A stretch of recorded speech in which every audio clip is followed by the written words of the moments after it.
Hi everyone, I'm Craig Bennett. I just want to tell you about how I started line dancing. My mum got me involved in line dancing.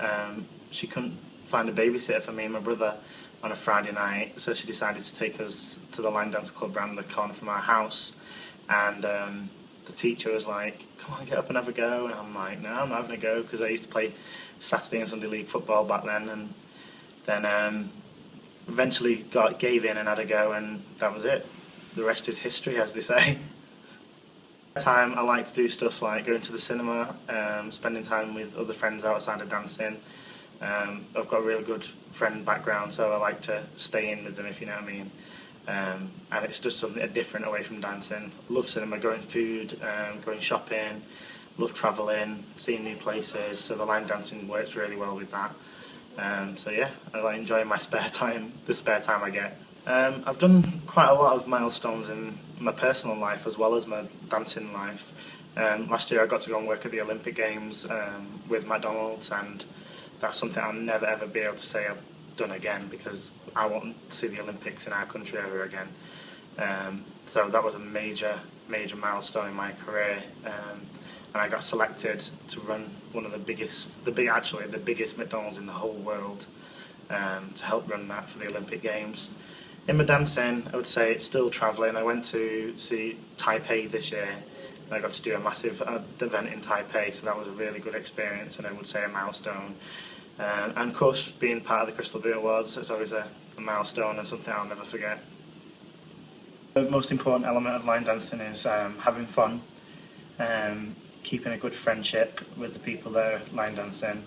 At the end of the day, these people are your friends, and some of them you treat as your family, because you see them sometimes more than your family, travelling on the road and stuff like that. So yeah.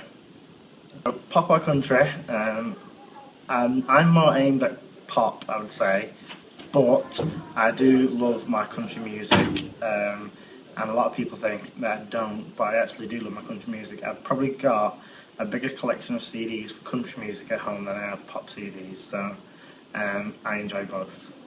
Advice I'd give for new choreographers is keep trying, because one day you'll do something and it'll just be a hit. And I tried for ages before I had my first big hit. Just got to be patient, don't let it get to you. If you don't succeed, just keep trying, and eventually it'll happen. Some exciting stuff that's coming up at the moment is I'm actually doing a tour of Asia. I'm going to be there for 4 weeks, and I'm doing Japan, to Hong Kong, Singapore, back to Taipei, then back to Hong Kong, and doing more stuff there. So that's going to be a real big chunk of the year for me, and I'm really looking forward to that. I'm also going to South Africa in November to do workshops in South Africa, which is one place I've always wanted to go to. So yeah, that's something exciting that's coming up. I think the role of Line Dance Magazine has been a major part in the line dance world. If it wasn't for Line Dance Magazine, I don't think it would be as popular as it still is now. And a lot of people may not agree with me on that, but they keep the backbone of the line dance community going, I think. People still look and turn to it and think, oh, this is a new person, this is a new dance and stuff like that. And especially with the First in Line now, that was a great idea to boost Line Dancer Magazine. And I think they're a real big backbone to the line dance world.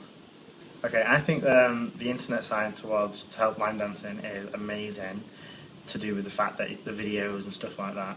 I know other choreographers that depend on the videos to push the dances.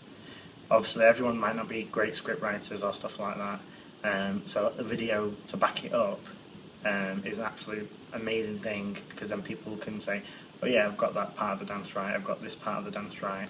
And especially the power of YouTube, you know, it can be accessed all over the world, so I think that's a major part in the line dancing world, and I think you'd be silly if you didn't take advantage of it. What should never change in line dancing? The fun element should never change. Going out there, enjoying it, and I think what needs a brush up is people taking it too seriously. At the end of the day, we're here to have fun, we're here to go out and meet new people, meet your friends on a Friday night, go line dancing and just have fun. there doesn't need to be any serious, or this person's done this rubbish dance, or this, or it doesn't need to be like that. It should just be all about the fun. Okay, my thoughts on the Crystal View Awards are it's a very prestigious event in the line dance calendar, and I feel very honoured to be asked to be part of it. You always wait for the email of Betty asking you to come and teach, and as soon as you see that email in your inbox, you get excited because you know you've been asked to teach at the Crystal View Awards. And especially as well if you're up for a nomination or you get nominated, you feel like people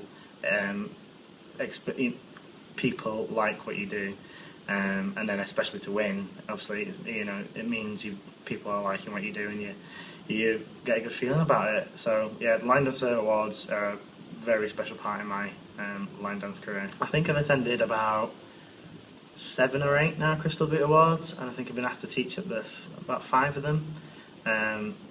One that stood out for me was when I won Dance of the Year with Playing with Fire, because I also won my first personality award that year as well. So I won Male Dance Personality and I won Dance of the Year for Playing with Fire, and I was just absolutely made up. That was my big Crystal View Award win. So yeah, I'll always remember them 2 awards. I think people like the way I put the steps together. There's always a little quirky bit in there, and people say it's a Craig bit, and I think that's the little bit that keeps the dance people thinking about it. If you make it too easy and nothing there to hold them to it, then they can get bored with it quite easy. Where if there's a little quirky bit in it, it keeps them interested and keeps, oh, I need to think about that. Also, I think people will recognise me for the music that I pick. You know, I tend to go for the upbeat poppy songs and cheesy songs, so I think, yeah, people would recognise me for the music I pick. Listening, I've been Craig Bennett. I hope to see you on the dance floor sometime soon.